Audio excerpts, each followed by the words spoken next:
신앙에서 잠자는 분들을 깨우고 잘못된 교리에서 깨우고 마지막 시대를 깨우는 깨어있는 교회 권수현입니다. 오늘 방송은요, 참복음과 거짓복음을 구별하기 20번째 방송이고요. 주제로는 로마서 5장 12절부터 21절 말씀을 통해서 칭의의 그 위대한 목적이 무엇인지 같이 함께 알아보겠습니다. 이 로마서 전체의 주제는 이신칭의죠. 그리고 주제 말씀은 1장 17절에 있는 말씀, 복음에는 하나님의 의가 나타나서 믿음으로 믿음에 이르게 하나니 기록된 바 오직 의인은 믿음으로 말미암아 살리라 그랬습니다. 이 말씀이 로마서 전체의 주제인데, 여기서 믿음으로 믿음에 이르게 한다, 이 말씀은 그냥 우리가 첫 번째 그냥 믿고 끝나는 것이 아니고 믿음으로 시작해서 믿음으로 마치는 전 과정을 의미합니다. 이 믿음의 전 과정을 통해서 마침내 의롭다 하심을, 즉 칭의를 받는 것입니다. 그러므로 우리는 칭의를 이미 받은 것이 아니라 믿음으로 칭의를 향해 가는 진행형입니다. 그래서 우리가 로마서 1장부터 4장까지 쭉 우리가 지금까지 같이 함께 알아봤습니다. 1장은 이방인의 죄를 말하고요. 2장은 유대인들도 너네들도 죄인이다. 그래서 마음의 할례를 받는 자가 참 유대인이다 라고 이렇게 전체 주제가 나왔고, 3장은 그러면 복음이 뭐냐, 진짜 복음이 뭐냐라고 이렇게 말씀하시면서 끝을 맺고요. 4장에서는 이 정말 놀라운 이 아브라함의 구원의 여정을 통해서 그 이신칭의의 과정이 쭉 나옵니다. 정말 감동적인 그런 이야기죠. 그리고 이제 드디어 로마서 5장 1절부터 11절은 우리가 지난 방송에서 알아봤던 내용입니다. 이 아브라함처럼 의롭다함을 받은 그 성숙한 그 성도들의 어떤 상태인지가 바로 1절부터 11절 말씀, 이 5가지 성숙한 성도, 즉 칭의를 이룬 자의 수준 상태가 나옵니다. 이 5가지는 하나님과 화평을 온전하게 누리는 수준이고, 또 믿음으로 서 있는 이 은혜에 들어감을 얻는 수준, 그리고 세 번째는 하나님의 영광을 바라보고 즐거워하는 그러한 수준이고요. 네 번째는 환난 중에도 즐거워하는 그러한 상태, 그리고 5번째는 하나님의 사랑이 우리 마음에 충만한 그러한 상태를 말합니다. 그리고 오늘 방송은 이어서 12절부터 21절 말씀입니다. 오늘 이 강의의 주제는 칭의의 위대한 목적에 대해서 알아보려고 합니다. 처음에는 모든 사람은 사망에 이르렀다. 이 사망은 영적인 사망뿐만 아니라 영원한 멸망을 말합니다. 그 두 번째는 사망을 고지하는 율법을 주셨다. 왜 하나님이 율법을 주셨냐? 바로 이러이러한 죄 때문에 너네들은 사망의 심판을 받았다, 그런 얘기죠. 그리고 마지막 세 번째는 하나님께서 드디어 칭의를 시작하셨다라는 내용으로 이어집니다. 자, 그 과정을 한번 같이 함께 알아보겠습니다.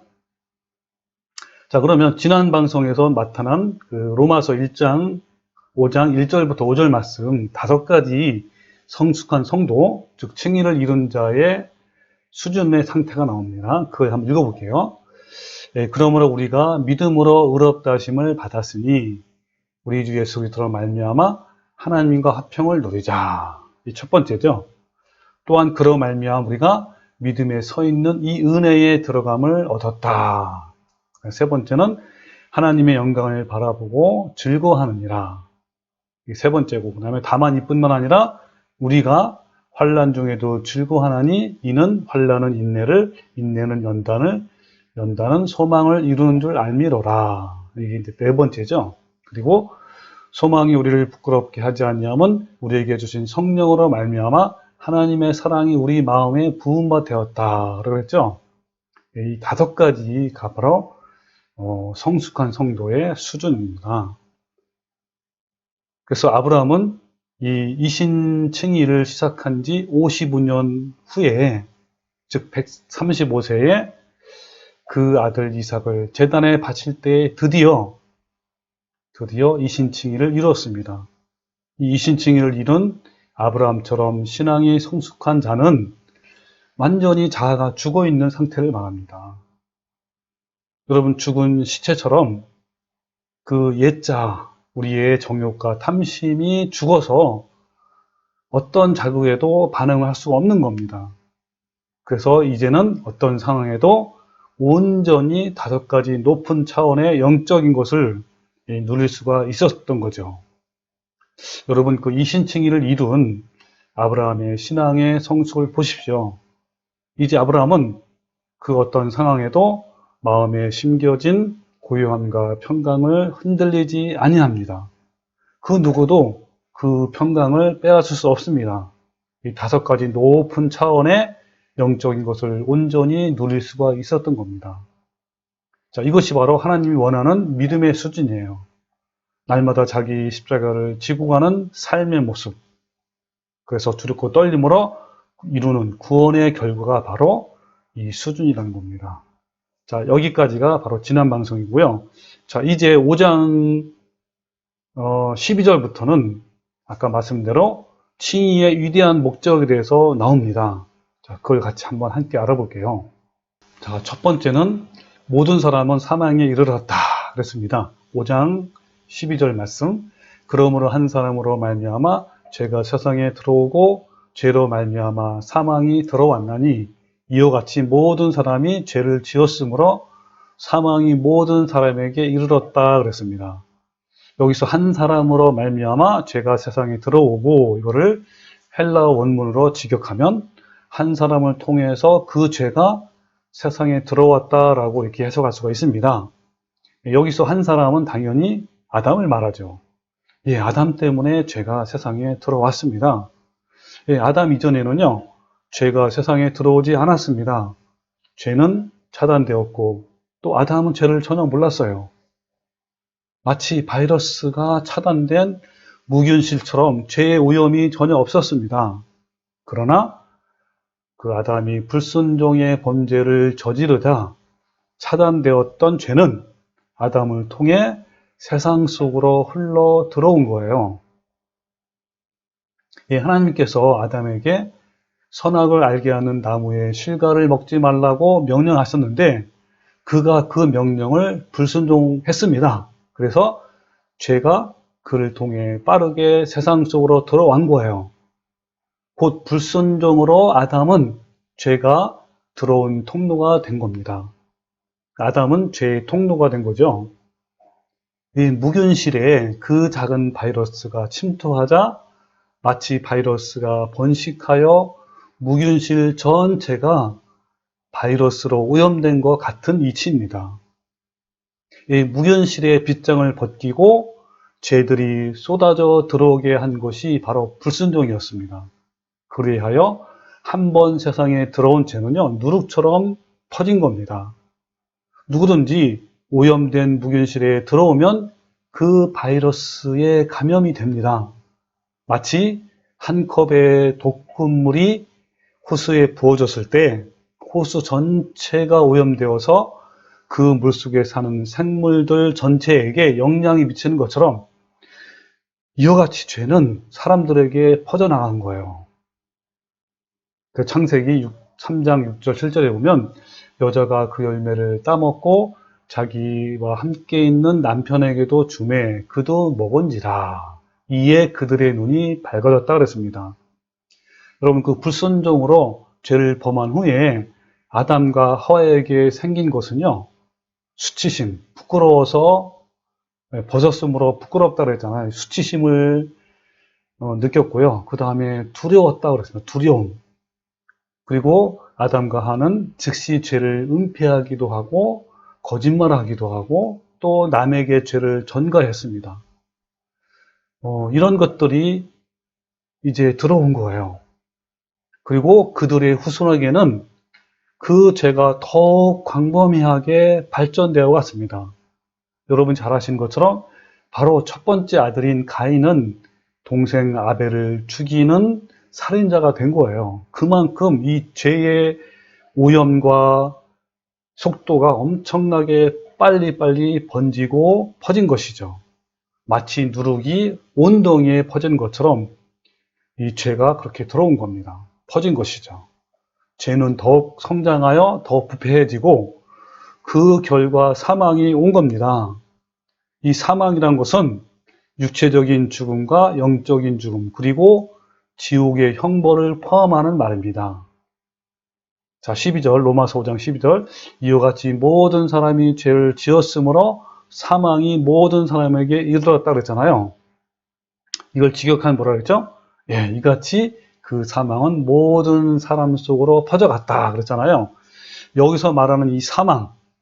자, 이 사망은 헬라어로 다나토스입니다. 다나토스. 이것은 자연적인 육체의 죽임도 포함된 거, 죽음도 포함된 거고요. 영적인 죽음과 더불어 영원한 형벌에 나타내는 단어입니다. 그래서 여러분 대표적인 걸 제가 두 가지를 한번 들어볼게요. 첫 번째, 이 자연적인 죽음에 대한 부분이 바로 여러 가지 나오지만 한 가지만 제가 요한복음 11장 13절 말씀을 한번 인용해 볼게요. 예수는 그의 죽음을 가리켜 말씀하신 것이나 그들은 잠들어 쉬는 것을 가리켜 말씀하심인 줄 생각하는지라. 이에 예수께서 밝히 이르시되 나사로가 죽었다 그랬습니다. 여기서 죽음 또는 죽었다, 이게 바로 헬라어로 다나토스예요. 그래서 이 다나토스는 이 자연적으로 육체가 죽는 것도 말하는 거고요. 그 다음에 두 번째, 영적인 죽음과 더불어 영원한 형벌도 마찬가지입니다. 자, 계시록 20장 14절 말씀. 사망과 음부도 불못에 던져지니 이것이 둘째 사망 곧 불못이라. 누구든지 생명책에 기록되지 못한 자는 불못에 던져지더라. 여기서 사망과 음부할 때 사망, 또 둘째 사망, 이 모두 다 다나토스입니다. 그래서 이 모든 사람들이 이 죄를 지었다는 말씀으로 신학에서는 원죄의 유전설, 즉 원죄설을 주장합니다. 그러니까 모든 사람은 태어나면서부터 아담의 원죄를, 이것은 마치 몸의 DNA처럼 아담의 죄를 가지고 태어난다고 이렇게 말을 합니다. 그러나 어떻습니까, 여러분? 이 말씀은요, 원죄설을 말하는 것이 아닙니다. 이 말씀은 아담으로 말미암아 죄가 세상에 들어와서 퍼진 것을 말합니다. 그가 불순종으로 무현실의 문을 열어놓자 죄가 세상 속으로 들어와서 퍼졌다는 것을 말하는 거예요. 그래서 사람은 태어나면서부터 원죄를 가지고 태어나는 것이 아니라 죄로 인해서 오염된 세상을 만날 수밖에 없고, 그러니까 자연히 죄에 노출된 채 죄를 범하게 된다는 거예요. 다시 한번 얘기하면, 자, 5장 12절. 이와 같이 모든 사람이 죄를 지었으므로 사망이 모든 사람에게 이르렀다 그랬잖아요. 이걸 직역하면 이같이 그 사망은 모든 사람 속으로 퍼져갔다, 이렇게 해석할 수 있습니다. 그러니까 모든 사람은 아담 때문이 아니라 자신의 죄 때문에 사망에 처한 겁니다. 그러므로 원죄설은 잘못된 교리예요. 그래서 이 원죄설에 대해서는 제 유튜브 영상에도 지금 현재 올려져 있습니다. 그리고 또 나중에 또 기회가 되면 자세히 또 한번 다루겠습니다. 자, 두 번째, 사망을 고지하는 율법을 주신 겁니다. 5장 13절. 죄가 율법이 있기 전에도 세상에 있었으나 율법이 없었을 때는 죄를 죄로 여기지 아니하였다 그랬습니다. 여러분, 이 말씀 뭐냐면요, 죄는 모든 사람들의 생각을 심히 왜곡시켰습니다. 양심은 둔감해졌고 죄를 합리화하기 때문에 그 결과 죄를 죄로 여기지 않는 상태에 이른 것입니다. 그래서 하나님은 이스라엘 백성에게 사형 판결문 또는 고지문인 이 율법을 주신 겁니다. 그래서 율법에 뭐 예를 들면 그 대표적인 십계명 아닙니까? 십계명을 통해서 너네들은 이런 죄를 지었다라고 하면서 그렇게 율법을 주신 것이죠. 깨닫게 하기 위해서. 그래서 하나님은 인간을 창조하실 때 인간 스스로 의의 기준이 되는 양심을 우리 마음에 넣어주셨어요. 비록 타락으로 양심이 제 기능을 잃어버리기는 했지만 양심은 인간 내부에서 죄를 인지하고 지적해주는 검사 역할을 해왔습니다. 그렇게 또 하고 있죠. 로마서 2장 14절에 보면요. 율법 없는 이방인이 본성으로 율법의 일을 행할 때에는 이 사람은 율법이 없어도 자기가 자기에게 율법이 되나니 이런 이들은 그 양심이 증거가 되어 그랬죠. 그러니까 유대인들은 율법으로 말미암아 죄를 깨닫게 하지만 이방인들은 어떻습니까? 우리 양심이 있어. 이 양심은 내 것이 아니라 하나님 거예요. 그 양심이 증거가 된다 그랬잖아요. 그래서 그 생각들이 서로 혹은 고발하고 혹은 변명하여 그 마음에 새긴 율법의 행위를 나타내느니라 그랬죠. 예, 그렇습니다. 이 양심으로 말미암아 우리가 죄를 지으면 어때요? 서로 막 고발하기도 하고 변명도 하잖아요. 뭐 두렵기도 하고 이렇습니다. 자, 이것이 바로 하나님이 주신 그 양심입니다. 그러니까 하나님은 그 양심을 성문화해서 유대인들에게 주셨는데 그것이 바로 율법이에요.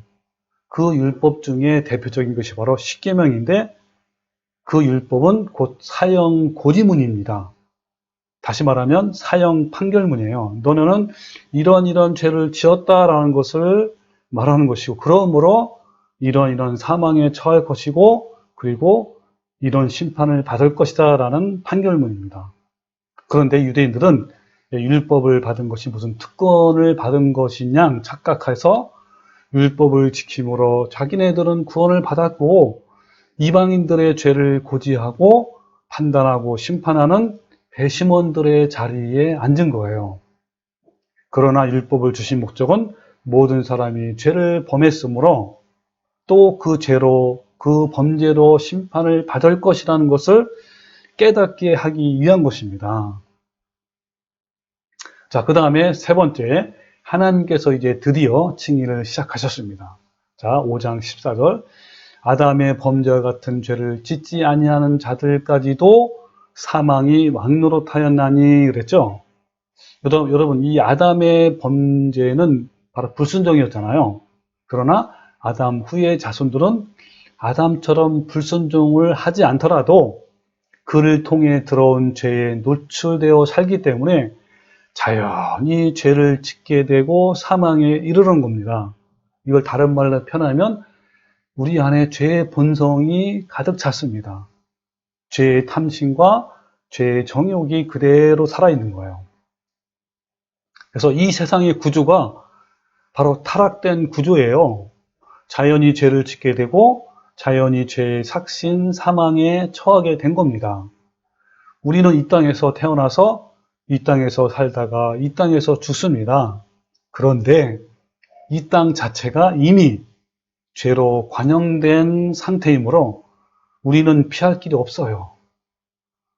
그러므로 그 사람에게 사망이 왕노릇했다라고 말씀하는 겁니다. 여기 사망이 왕노릇하였다라는 것을 이 왕노릇이 뭐냐면 헬라 원문의 이것을 해석하면 이런 겁니다. 통치했다 그런 뜻이에요. 그러니까 사망이 왕노릇했다라는 것은 뭐예요? 그 죽음이 그를 통치했다라는 뜻입니다.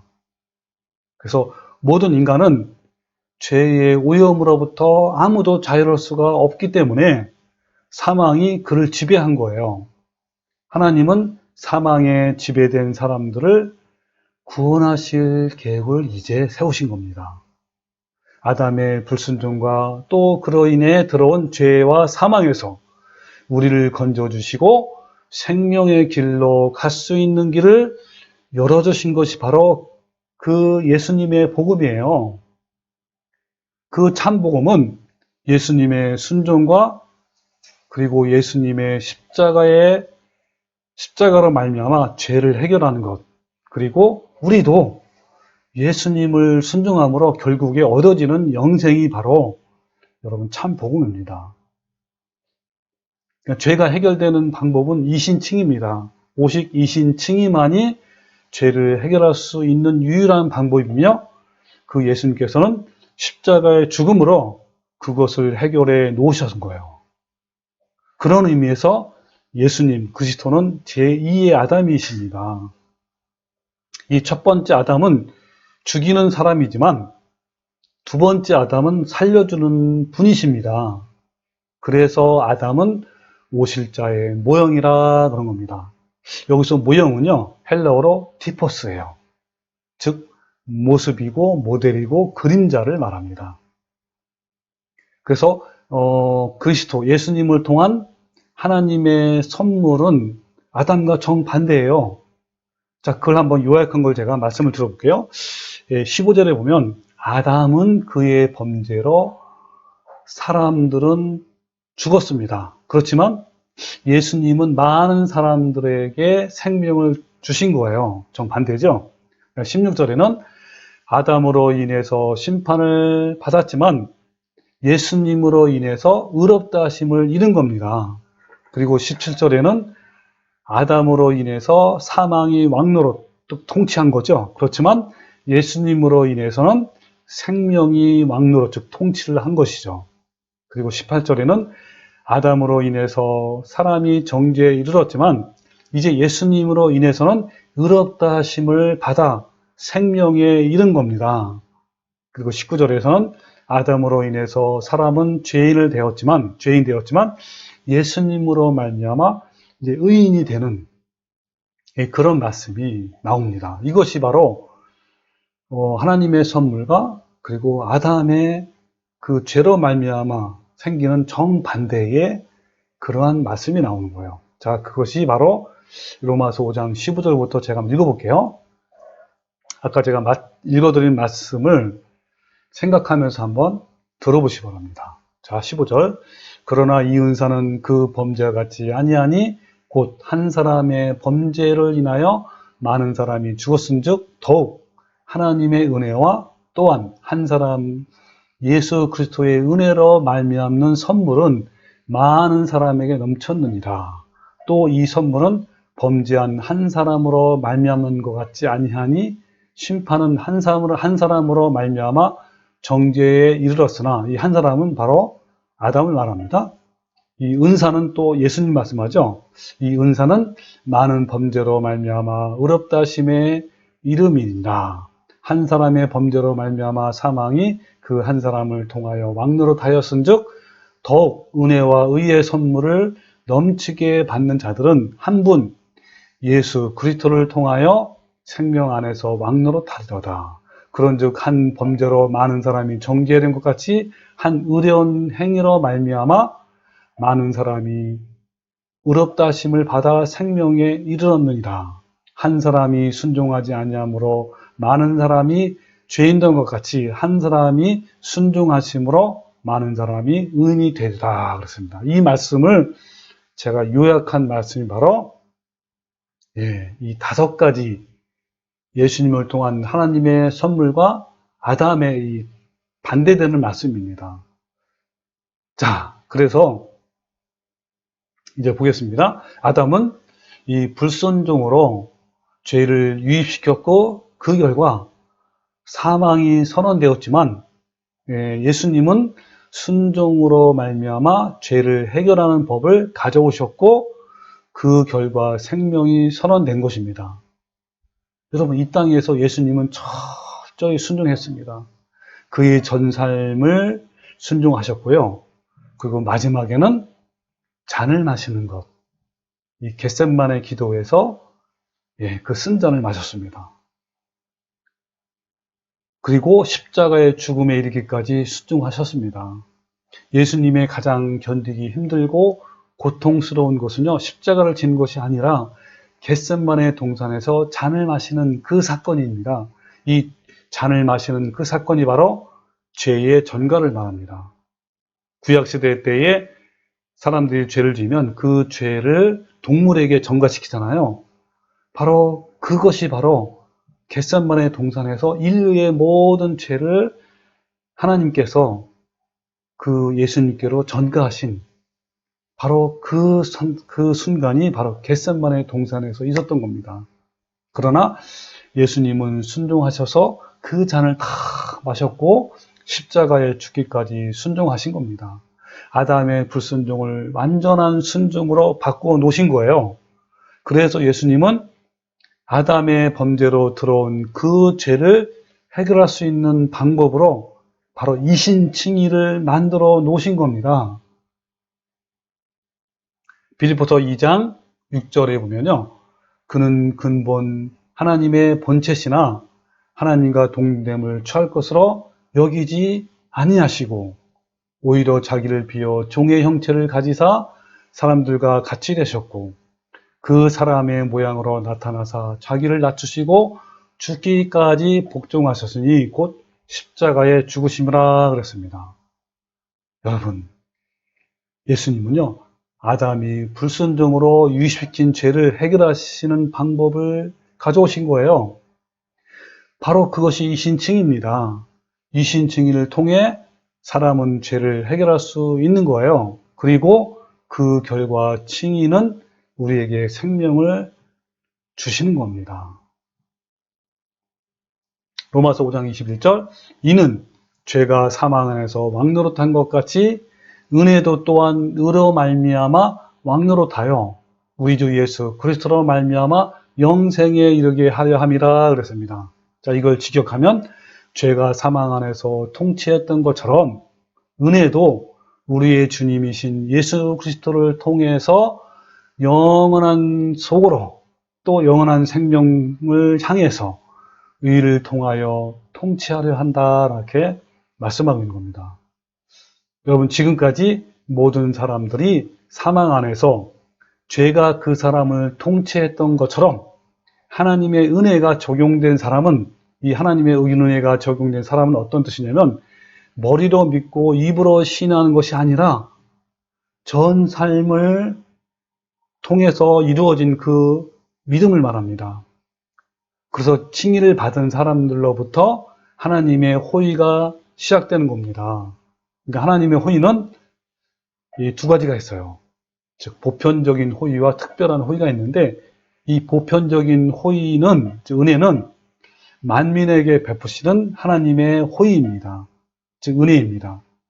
자연 법칙에 따라 똑같이 햇빛을 보내고 비를 내려주고 또 곡식을 거두는 것 등등 동일하게 주시는 은혜가 바로 보편적인 호의입니다.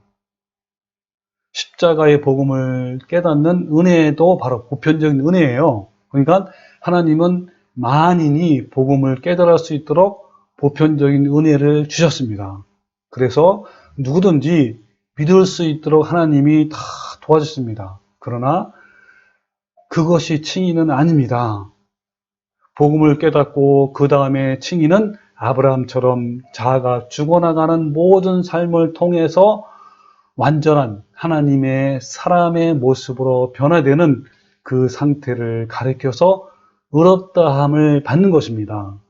그러니까 칭의를 받는 사람의 수준은 칭의의 결과물들을 가지고 있는 사람에게 적용되는 것이 바로 하나님의 특별한 호의, 특별한 은혜인 거예요. 그래서 하나님의 특별한 호의를 받은 사람은 어떻습니까? 하나님께 더 가까이 나아옴을 입게 합니다. 이신칭의의 목적은 예수 그리스도를 통하여 영원한 생명을 향해 가도록 하자는 겁니다. 이것의 필수적인 것이 바로 칭의입니다.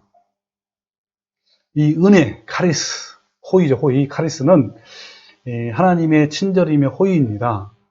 우리가 은혜로 구원이 시작되었지만, 즉 칭의가 시작되었지만 아브라함처럼 칭의를 이룰 만큼 성숙하게 되면 더 큰 은혜 속으로 나가는 자와 은혜가 충만한 자가 되는 거예요. 칭의를 온전히 이룬 자들은 옛자가 온전히 십자가에서 죽은 상태가 된 자들입니다. 아브라함처럼 칭의를 이룰 만큼 성숙한 자들은 하나님의 은혜가 날마다 더해지고 더 큰 은혜 속으로 나아감을 가집니다. 은혜 속으로 나아가서 더 깊은 하나님의 은혜 속으로 초청되고 온전히 누림으로 들어간다는 거예요. 인간이 하나님께 나아감, 특히 더 깊은 은혜로 들어가면요, 그분의 허락 없이는 불가능합니다. 이것을 가능케 하는 것이 바로 칭의예요. 그러니까 칭의는 하나님 아버지의 더욱 은혜 속으로 나아감을 허락하는 그 위대한 전환점이 되는 겁니다. 그래서 칭의를 받은 사람, 즉 신앙이 성숙한 사람은 하나님의 자녀이며 친구이고 벗이에요. 칭의 후에 진정한 은혜가 주어집니다. 그래서 하나님의 칭의 후에 아브라함의 친구라고 이렇게 말하고 있습니다. 칭의 전에는 그렇지 않았는데 칭의 후에 더 깊은 은혜 속에 있게 된 것이죠. 이것은 신앙이 성숙한 자의 특권입니다. 영적으로 더 깊어지고 더 친밀함을 하나님이 보이시는 겁니다. 그에게 하나님은 더욱 친밀함을 보이시고 각종 호의를 베푸시며 말씀이 더 깊은 뜻 가운데로 인도하시며 이 친절함을 나타내시는 거예요. 자, 그러면 지금까지 공부했던 칭의의 위대한 과정과 그 목적을 또 간략하게 한번 제가 정리를 한번 해보겠습니다. 자, 하나님께서 우리를 거룩한 형상으로 우리를 창조하셨어요. 우리에게는 무균실처럼 전혀 죄가 없었습니다. 그러나 어떻죠? 예, 이것이 깨어졌죠. 아담의 범죄로 말미암아 죄가 세상에 들어왔습니다. 그래서 우리는 모두 부패한 성품이 된 겁니다. 죄에 오염됐고 또 우리의 본성이 죄로 말미암아 타락하고 부패한 성품이 그대로 가득 찬 겁니다. 결국은 영원한 멸망에 처하게 된 것이죠. 그래서 성경에 보면요, 마태복음 15장 19절에 마음에서 나오는 것은 악한 생각과 살인과 간음과 음란과 도둑질과 거짓 증언과 비방, 자, 이런 것들이 사람을 더럽힌데 이런 마음이 우리 마음에 다 오염된 겁니다. 그래서 예레미야 17장 9절에 보면 만물보다 거짓되고 심히 부패한 것이 우리 마음이래요. 우리 마음이 이렇게 부패되었어요. 그래서 이사야 59장 1절에 보면 여호와의 손이 짧아 구원하지 못하심도 아니요 귀가 둔하여 듣지 못하심도 아니라 오직 너희 죄악이 너희와 너희 하나님 사이를 갈라놓았대요. 또 우리 죄가 그의 얼굴을 가리어서 너희에게 듣지 않으시게 한다 그랬습니다. 또 에베소 2장 2절부터 보면요, 그때에 너희는 그 가운데서 행하여 이 세상의 풍조를 따르고 공중권세를 잡은 자를 따랐으니 그랬습니다. 그래서 우리의 육체의 욕심을 따라 지내며 육체와 마음에 원하는 것을 하여 다른 이들과 본질상 진노의 자녀였다라고 말씀하고 있습니다. 그러면 여러분, 칭의가 뭡니까? 예, 칭의는요, 부패한 성품이 회복하는 거예요.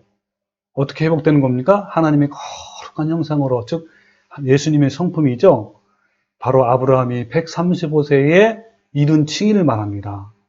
이 부분까지 가야 바로 천국에 합당한 자가 되는 겁니다. 그래서 여러분 성경에 보면요, 베드로후서 1장 5절부터 쭉 보면 이런 말씀이 있어요.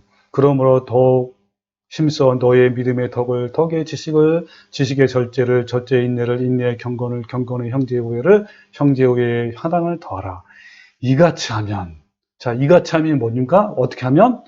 여기 있는 것처럼 믿음, 덕, 지식, 인내, 절제, 경건, 형제의 우애, 사랑, 이것은 뭘 말하냐면 예수님의 거룩한 형상이에요. 바로 예수님의 성품이고요. 바로 아가페 사랑입니다. 자, 이같이 하면 우리 주 곧 예수 그리스도의 영원한 나라에 들어감을 넉넉히 주신대요. 예, 또 가에서 5장 22절 보면 오직 성령의 열매는 사랑과 희락과 화평과 오래 참음과 자병성과 충성과 온유와 절제니 그랬습니다. 바로 이것이 예수님의 거룩한 형상이고요, 예수님의 성품입니다. 그래서요, 이와 같이 인간 속에 창조되었던 하나님의 형상이 온전히 회복되는 것이 하나님의 영광이며 온전한 칭의의 상태입니다. 여러분, 이 칭의는요, 바로 죄로 오염되고 손상된 하나님의 성품, 하나님의 형상을 예수님께서 주신 십자가의 복음을 통해 회복시키는 것이 바로 칭의예요. 하나님은 하나님의 거룩한 형상이 회복된 참 성도들과 천국에서 영원히 함께 하시길 원합니다.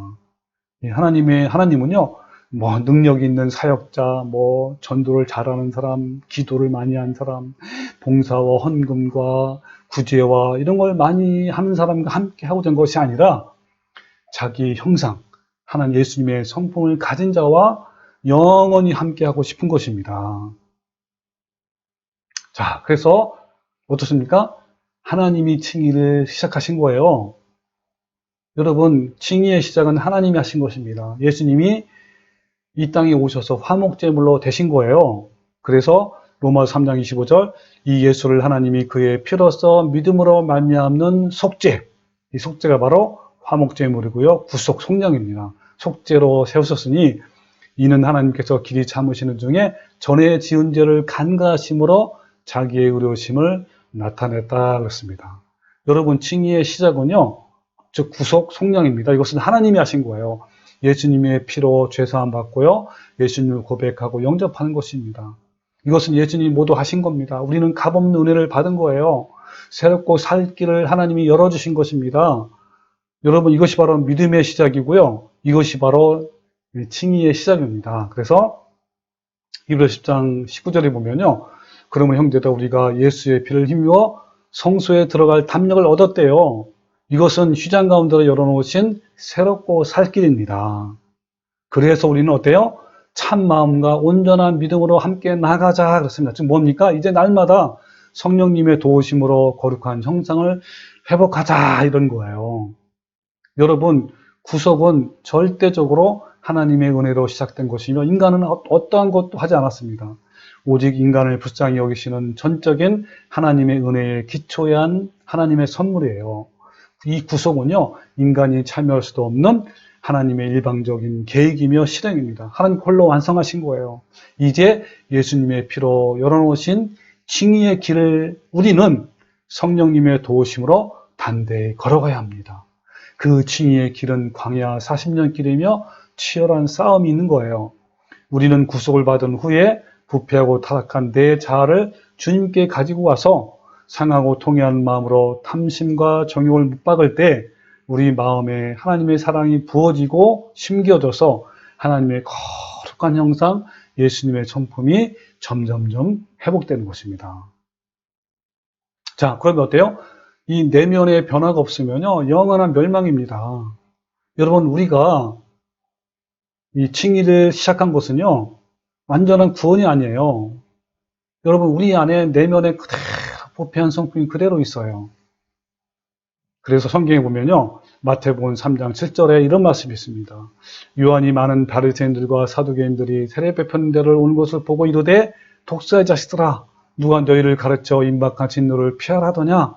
그러므로 회개에 합당한 열매를 맺어라. 이미 도끼가 나무의 뿌리에 부였으니 좋은 열매를 맺지 않은 나마다 찍혀 불에 던져진다 그랬습니다. 여러분요, 우리가 예수님을 영접하고 우리가 이 부패한 성품이 변화되어서 예수님의 성품을 즉 합당한 회개에 합당한 열매를 맺지 아니하면 좋은 열매를 맺지 아니하면요, 우리는 찍혀 불에 던져지는 거예요. 그 다음에 마태복음 7장 19절에 보면 아름다운 열매를 맺지 않은 나마다 찍혀 불에 던져지는 이러므로 그들의 열매로 그들을 알리라 그랬습니다. 그날에 많은 사람이 나도 이르되 주여 우리가 주의 이름으로 선지자를 노릇하며 주의 이름으로 귀신을 쫓아내며 주의 이름으로 많은 권능을 행하지 아니하나 하리니 그때 내가 그들에게 밝히 말하되 내가 너희를 도무지 알지 못하니 불법을 행한 자 내가 떠나가라 그랬습니다. 여러분, 여기서 그날은요, 마지막 하나님의 심판대를 말합니다. 우리가 주님의 심판대 앞에 설 때 주님은 내가 무슨 일을 했느냐라고 묻지 않으실 것입니다. 여러분, 이 말씀들의 주인공을 보십시오. 이들은요, 선지자들. 이 선지자들은 오늘날 말하면 목사, 전도사, 선교사, 신학자입니다. 그리고 귀신을 쫓아내고 권능이 있는 사역자들입니다. 이들은 당당하게 예수님께 나갔습니다. 그러나 예수님은 어떻게 해요? 분명하게 내가 너희를 모른다. 불법을 행하는 자다. 내가 떠나가라고 분명히 말씀했습니다. 여러분, 그러면요, 심판대 앞에서 주님은 우리에게 뭐라고 물어볼까요? 예, 너는 나의 사랑의 성품이 있느냐? 나의 성품인 아름다운 열매가 있느냐라고 물어볼 겁니다. 그래서 아름다운 열매를 맺지 아니하나 뭐다 찍혀 불에 던져지니라 이러므로 그들의 열매로 그들을 안다 그랬습니다. 아름다운 열매로 하나님의 뜻을 행하는 자인지 불법을 행하는 자인지 알 수 있는 거예요. 진짜 성도인지 가짜 성도인지를 아는 그 근거가 바로 뭡니까? 예, 바로 열매. 바로 예수님의 성품을 말합니다. 그러면 여러분, 이제 칭의를 이루는 과정이 있습니다. 부패한 성품이 날마다 점점점 예수님의 성품을 닮아가는 내면의 변화가 되는 바로 아브라함이 그저 그 135세까지 그 칭의를 온전히 이루기 위해서 이뤄가는 그 과정이 있습니다. 자, 그 과정이 바로 칭의를 이루는 과정이에요. 두렵고 떨림으로 이루는 구원이고요. 거룩함을 이루는 것이고요. 내가 성령의 도우심으로 이루는 것이고 피 흘리기까지 싸워서 죄와 싸워서 이기는 것입니다. 그래서 이 치열한 복음이에요. 이것이 바로 좁은 길입니다. 그리고 이제 이 칭의를 이루는 과정이 바로 다른 말로 표현하면 광야 학교입니다. 광야 학교. 여러분, 그 출애굽은 이스라엘 민족이 출애굽을 해서 가나안 땅에 가잖아요.